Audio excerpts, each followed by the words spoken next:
So, as Ingrid said, this is Sala Comunitaria. Como dice Ingrid, es la prensa comunitaria. So, what is Sala Comunitaria? That's community newsroom. You'll be notified in your dreams.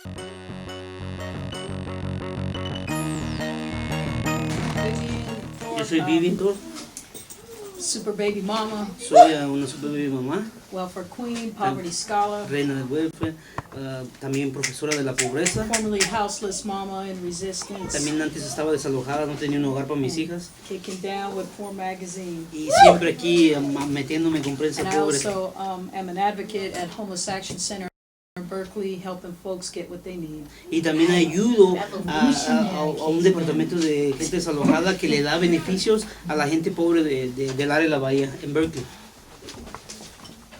We didn't cross the border crossed us. Muteado silencio presente y me alegro.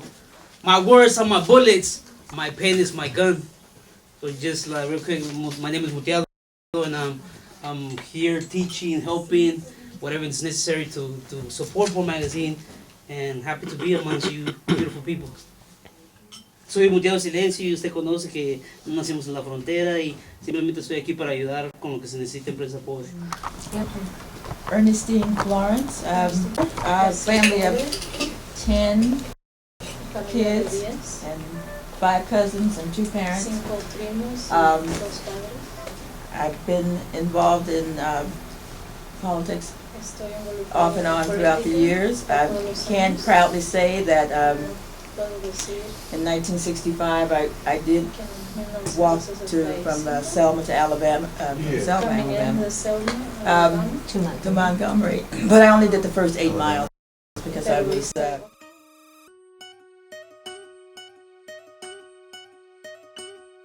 So my name is Jules Smith.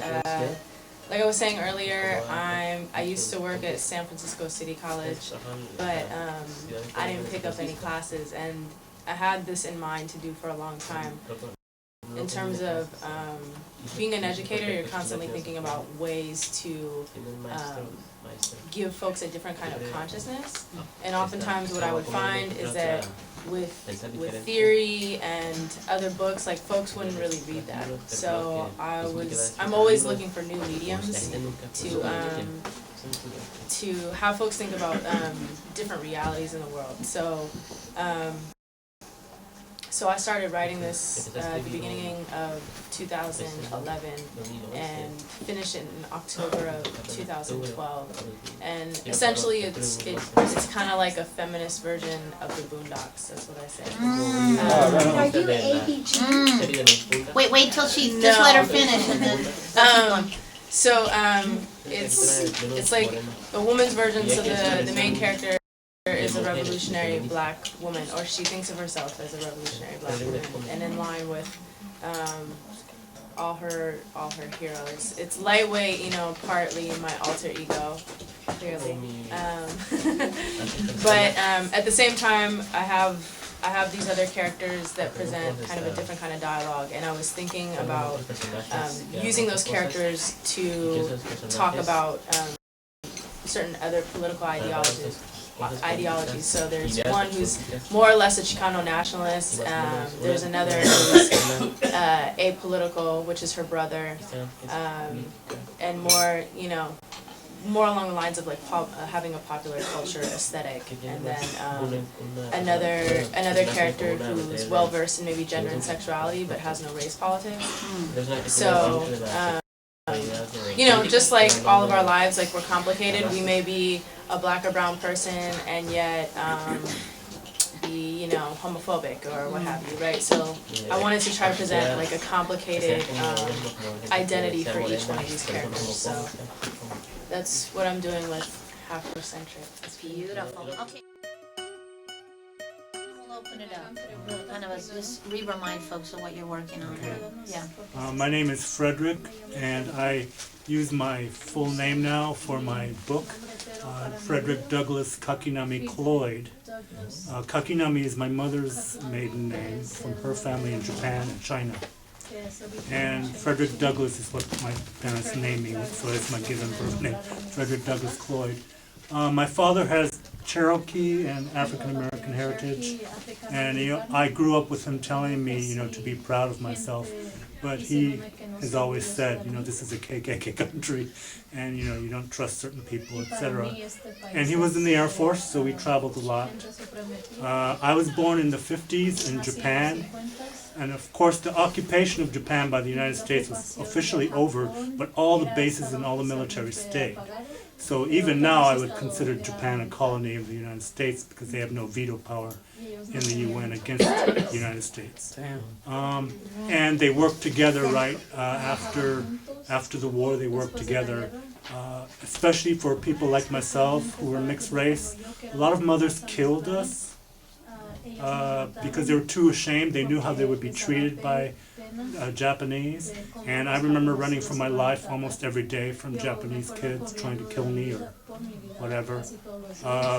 And my mother was a great protector. We'd go shopping and she'd yell at people who said something wrong or did something. And she also knew that some of her friends, they would try to scrub the black and the brown off their children's skin if they were mixed race, because they wanted them to be white, but they would be screaming in the bathtub because the mothers were scrubbing them raw. So that's the kind of love that a lot of mixed race kids, especially black Japanese kids, grew up with in Japan. Same thing was repeated in Korea, and in Korea it's still going on. And so it is in Okinawa and Vietnam and Thailand and the Philippines. And it's kept out of the media. I had a friend who went in March for the San Francisco Chronicle to do a report on Agent Orange. And since she's black Japanese herself, she wanted to, on her own, not part of the assignment, to talk to some Amerasian Vietnamese. This was this past March. She told me that when she got there, the kids that she had planned the interviews with were contacted by the CIA and they were barred from talking to her. So there's something going on in the Pacific that's militaristic. It has to do with, keeping peace and keeping the governments pure in the eyes of the world. The mixed race kids are still trafficked. They're among the most populated of the trafficked girls for prostitution and also for manual labor. Mixed race kids work well because they could fit into a lot of different cultures. So mixed race kids are capital. Those kinds of things I've been finding out in my research. My project is called The Dream of the Water Children. Water children is a Japanese euphemism for a dead fetus. And it centers on my finding out that I had a twin sister that died that I didn't even know about. And then slowly hearing more stories from my mother, and history unravels. And mother, being a Japanese war bride, she's mixed race herself, born in China, she was sold, etc., etc. Just an incredible story that we don't know much about because it's silenced. So I've written